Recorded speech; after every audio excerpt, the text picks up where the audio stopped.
Welcome back to this week's episode of Podiatry Marketing. With me is my good buddy, Jim. How are you doing today, Jim? Tyson, I'm doing well. I'm happy to be here and talk some podiatry marketing with you today. I'm looking forward to it as well. And today is basically, you're going to be doing most of the talking. What are we going to be talking about? Today, we're going to be talking about the do's and the don'ts of email marketing. We've talked a lot about different forms of internal and external marketing over the past couple of weeks, and now we'll dive into a bit of email marketing. I love email marketing. I think it is such a good tool, but obviously, like you've been doing email marketing probably a lot longer than me. So what do you mean by do's and don'ts? How do you want to start this? Yeah, so we'll just jump into it. I guess we'd start off by saying that this is a form of internal marketing, like we talked about not too long ago. So that just means that it's something that you've collected already from most of your patients. So you already have this database of patients and emails and people that know and trust you. So it's something you can continue to build almost for free in a way, whether it's written down or put in the patient chart. You have this kind of treasure trove of data at your fingertips.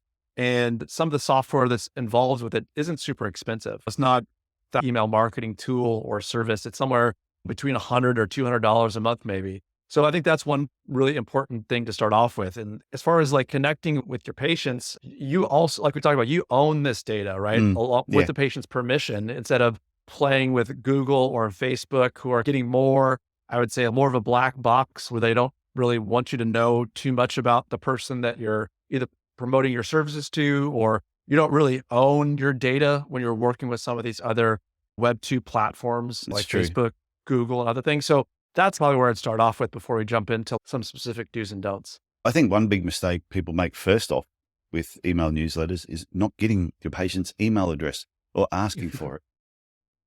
No, I think that's it's where it starts. It's a huge mistake, right? But I think one caveat is that you need to ask for permission, right? So you need to ask for it, and they need to give you permission to email them. It's like we talked about, whether it's something where you're having a physical paper form, if it's an online form on your website, if it's a patient portal, once they've given you permission, it's really important that you ask for it and they sign off on it. Because otherwise it's just a loss. Every patient that comes to you where you don't do this, it's a lost opportunity, and you're probably gonna have to find some other way of communicating, connecting with these people that's going to cost you more money than would have been if you just made a consistent effort about gathering those patient emails. Yeah. And there's different rules in different countries. So you're living in Canada and you're from America. In Australia, we've got certain rules when it comes to emailing patients. I think the rule over here, as long as you have a relationship with them, they're a patient, they're giving you the details, it's okay to email them. If I'm wrong, someone can tell me.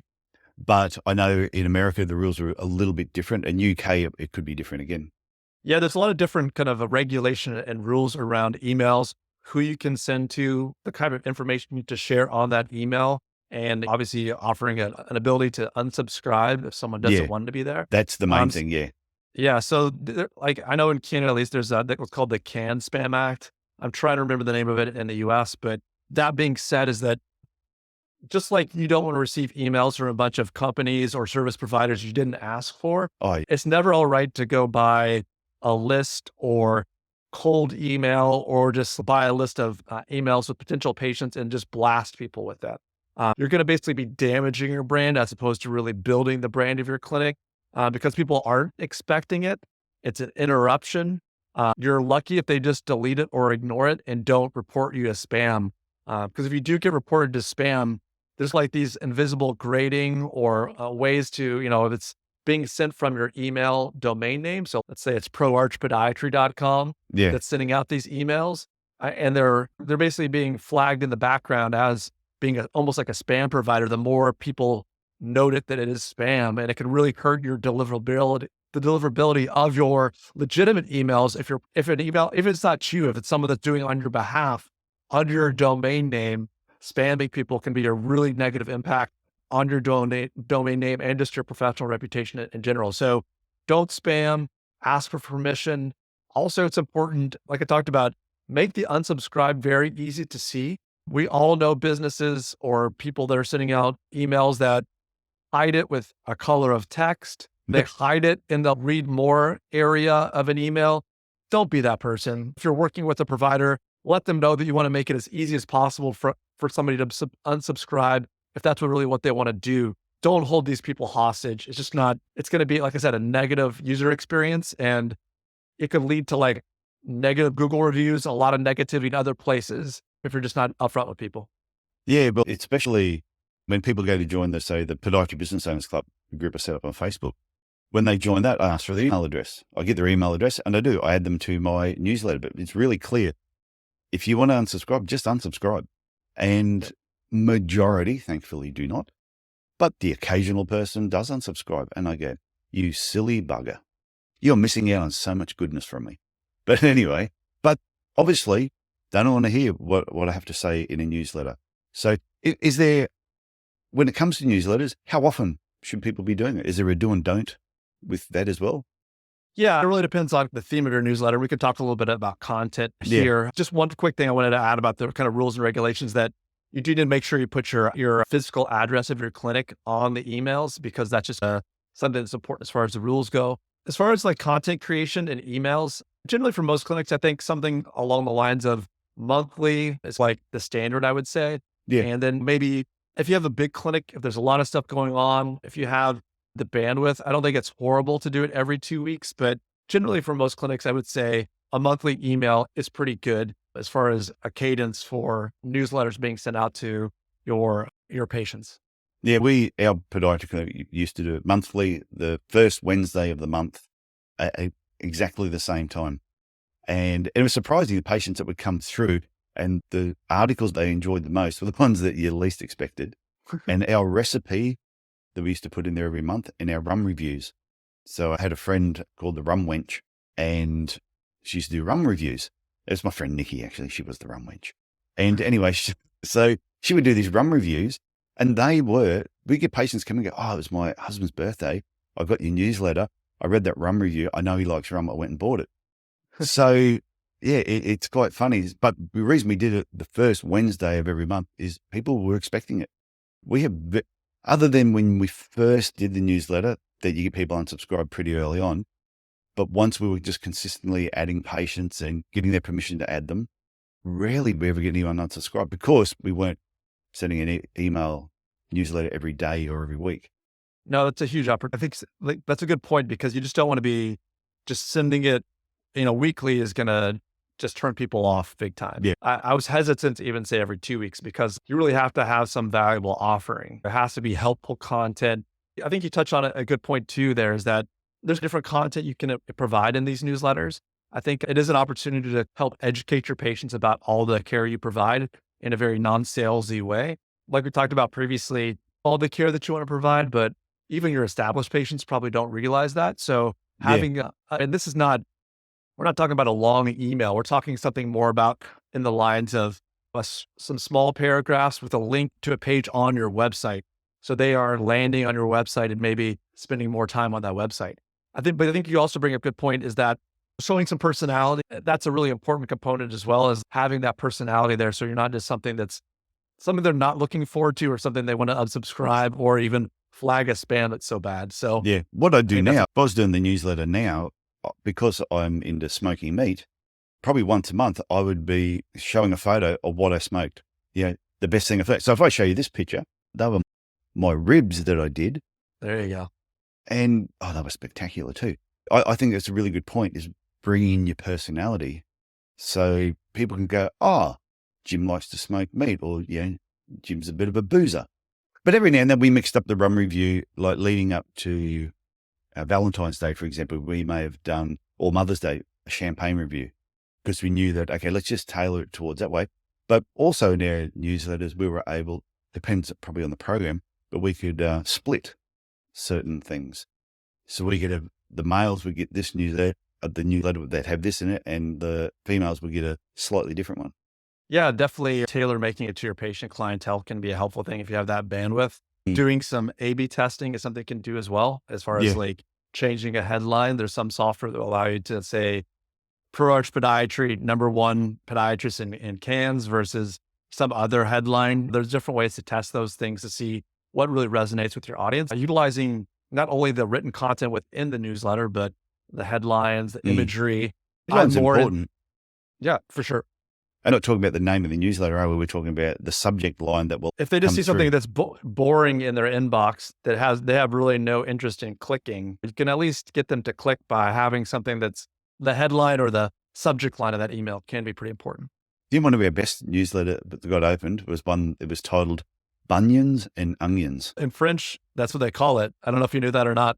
Living in Quebec, I know that now. That in Quebec, in French, it's called an oignon for your bunions. So like, Yeah, I think, I'm not sure in Spanish, if anyone's listening to this, because I've got a friend who is Spanish and they used to refer to the bunion as onions. But in that newsletter, the podiatry article we were talking about was bunions, and then the recipe we had in there was this onion pie recipe. That's why how the two came together. one other aspect I think I relate as far as content goes is like you talked about smoked meat, barbecue, and booze. And if there's an area of practice that you want to get into, I was a big sports medicine guy and I'm a runner. I used to like to work at marathons in the medical tent.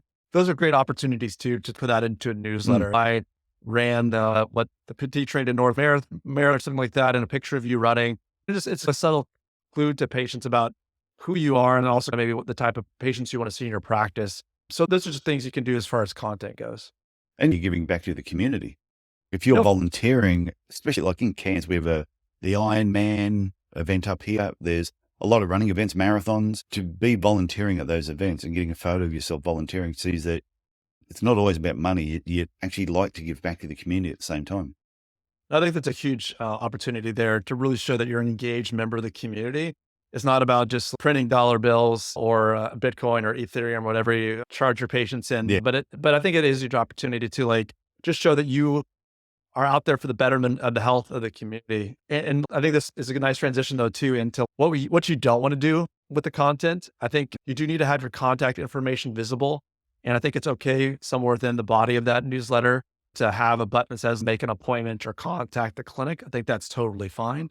But if you have 3 or 4 sections of your newsletter and more than 25% of that is this kind of call to action about make an appointment, or you're trying to get tricky with urgency tactics or scarcity tactics, you can do what you want to do with your marketing. It's up to you. But in my experience, the newsletter is more a chance to build trust, show that you're available, and people will know how to get in contact with you if they want you to be seen for the things you're talking about in your newsletter, or if you build enough trust with them to call the clinic. I don't think you necessarily have to beat people over the head with multiple calls to action using these tactics of scarcity. You'll hear a lot of marketers talk about it, and they sometimes will work in the short term.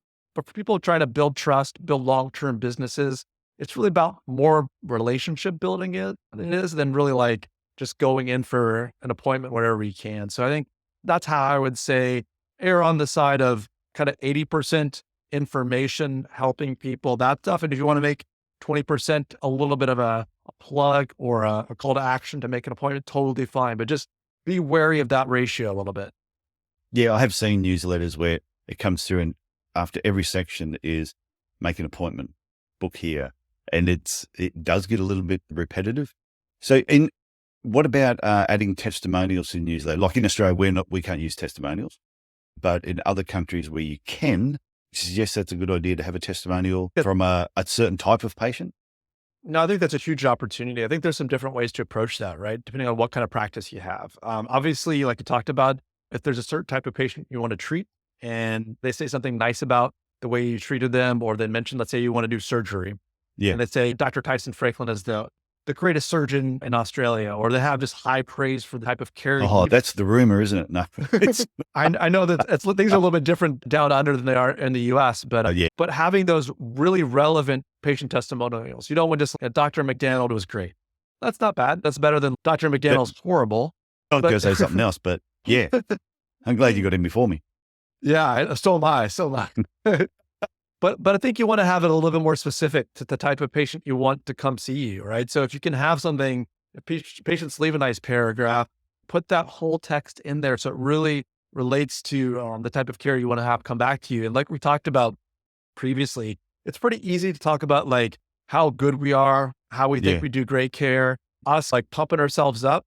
Anybody can gas up their own tires, right? But like when it's on authentic review from somebody in your community, I think that's hugely important. the way they talk about you, the specifics about the type of care they receive from you, but also it can be helpful if you have where that patient is from in the review. Local is huge. You'd be surprised. And if you're really targeting a specific neighborhood or a certain town, having Tyson Franklin from Cairns in there, or if you're allowed to do that where you're based at, it can be hugely beneficial. I think you run into problems if you don't make things specific. If we make things very vanilla and generic, we assume that patients know everything that we do. We assume that they said I'm great, so I'm just going to put that in there. When we start assuming too much and not getting specific or tactical about the things we're sharing within the newsletter and other forms of external marketing, that's when things just feel like white noise. People will unsubscribe, ignore, not open your email, put it in their trash. You have to have something somewhat memorable, a little bit catchy in a positive way that provides value to them. Yeah. And I think another positive with email newsletters, I've had people where they started them and they went, oh, but only about 20% of people opened them. They might have, say, 1,000 people in their database. They send it out, but only 200 people opened it. Yeah. And they get sad and they didn't click on any links. And I go, how many people unsubscribed? They might go, oh, yeah, 2 unsubscribed. I go, but 998 didn't. And they went, that's right. I said, even if they just delete the email, to me, this is where I see the real benefit of newsletters. Yes, you hope people click on things. You hope they make an appointment. You hope they learn more about smoking meat or rum or whatever it is you can put in there. But I think the key part to it, every time, once a month, your business name pops into their inbox, and even if they delete it, it's 12 reminders a year that you're still open, that you're still there for business. So when they need you, they don't have to go, oh, who was that podiatrist I saw 3 years ago? If they've had 36 emails from you and they haven't deleted it, they're going to remember who you are.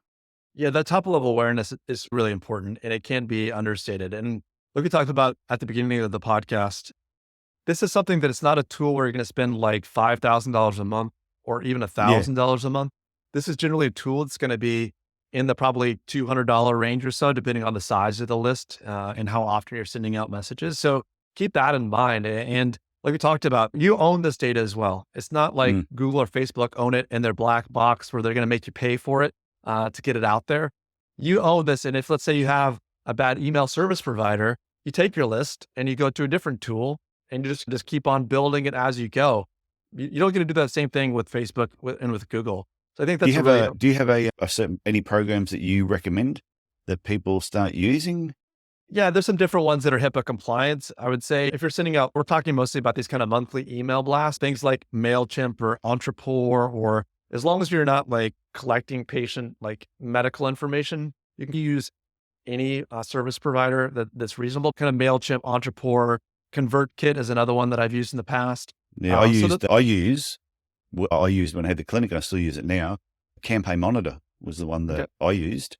And I think it used to cost me $50 a month, if that. Yeah, there's definitely different price ranges. I've used Active Campaign as another one in the past. I have heard of that. So there's also different ways. We talked a lot today about more, I would say, like your monthly email newsletter or kind of your email, I would call it like an email blast because it's something you're sending out, like Tyson said, like 12 times a year. And I think those are good to be personal, show some personality, educate patients about what you do. But there's a lot of other topics within email marketing that Tyson and I will get to in further shows. We just don't have the time to do it today. But things like patient recall emails, obviously doing things like, let's say you do an orthotic for somebody, having a kind of a sequence of emails where it's someone gets an email a week after that asks them how things go with their orthotic, a month out, how are they doing? Do they have any problems that need to be seen back? And then these kind of reminders. So you set these things on a schedule so you and your staff don't have to be looking through a patient's chart, wondering how long ago did we send that person that orthotic? It's probably a time that we send them a reminder. It's been 2 years for them to have them reconditioned. There's ways of automating and programming those emails to save you and your staff time so you can focus on other things like a great in-clinic patient experience. Obviously, there's some aspects of personalization and be authentic that are important for certain types of emails, but we'll get into more of these tactical recall and automated email sequences in the future. Yeah, I think that'd be a great topic because even I know with Campaign Monitor, you can set certain things up that, just go out at a certain time. So it takes away the time and effort you have to put into it. No, for sure. Okay, Jim, got anything else to finish up with, or we're gonna call this episode over and out? I think we're good. I enjoyed this conversation with Tyson, and I'm looking forward to the next one. Yep, me too. Okay, I'll talk to you next week, Jim. Bye, Tyson.